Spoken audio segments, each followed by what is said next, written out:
नाशिक शहरात भर रस्त्यात एका 20 वर्षीय तरुणीचा चाकून भोसकून खून करण्यात आला.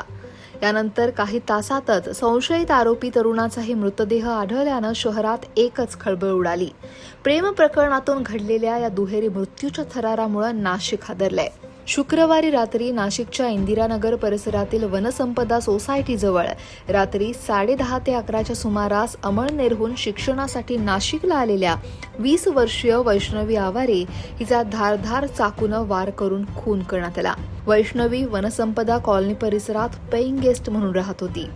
रात्री जेवणानंतर ती बाहेर फेरफटका मारण्यासाठी आली असता बँक ऑफ महाराष्ट्रच्या मागच्या बाजूला तिच्यावर हल्ला झाला. हल्लेखोरानं तिच्यावर सपासप वार केले आणि ती रक्ताच्या थारोळ्यात रस्त्यावरच कोसळली. नागरिकांनी आवाज ऐकून धाव घेतली, पण तोपर्यंत हल्लेखोर पसार झालेला आणि वैष्णवीचा जागीच मृत्यू झालेला. पोलिसांच्या प्राथमिक तपासानुसार हे थरारक हत्याकांड एकतर्फी प्रेम प्रकरणातून घडल्याचा संशय आहे. मृत वैष्णवी आणि साहिल लाव्हारे यांच्यात पूर्वी प्रेमसंबंध होते. मात्र वैष्णवीचं लग्न दुसरीकडे ठरलं. याचा साहिलला राग होता आणि याच रागातून त्यानं वैष्णवीची हत्या केल्याचं समोर येत आहे. हल्ल्याच्या वेळी वैष्णवीचा होणारा नवरा फोनवर बोलत असल्याची धक्कादायक माहितीही समोर आली आहे. वैष्णवीला संपवल्यानंतर साहिल घटनास्थळावरून फरार झाला. वैष्णवीच्या हत्येनं नाशिक शहरात मोठी खळबळ उडाली. इंदिरानगर पोलीस पथकं तातडीनं आरोपी साहिल लावारेचा शोध घेत होती, पण काही तासातच एक धक्कादायक माहिती समोर आली.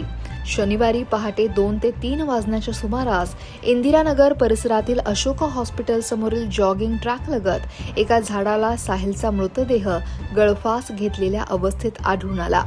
वैष्णवीचा खून केल्यानंतर पोलिसांच्या भीतीपोटी किंवा पश्चात्तापातून साहिलनं आत्महत्या केली असावी असा पोलिसांना प्राथमिक अंदाज आहे. घटनेची माहिती मिळताच इंदिरानगर पोलिसांनी घटनास्थळी धाव घेतली.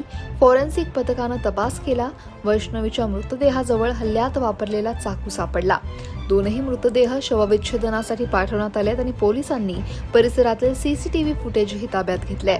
या घटनेमुळे नाशिकमध्ये महिला आणि विद्यार्थिनींच्या सुरक्षिततेचा प्रश्न पुन्हा एकदा ऐरणीवर आलाय. शहरातील वाढत्या गुन्हेगारीमुळे नागरिकांमध्ये भीतीचं वातावरण आहे. पोलीस या दुहेरी मृत्यूच्या घटनेचा सखोल तपास करतायत. Bureau report, lokmat.com.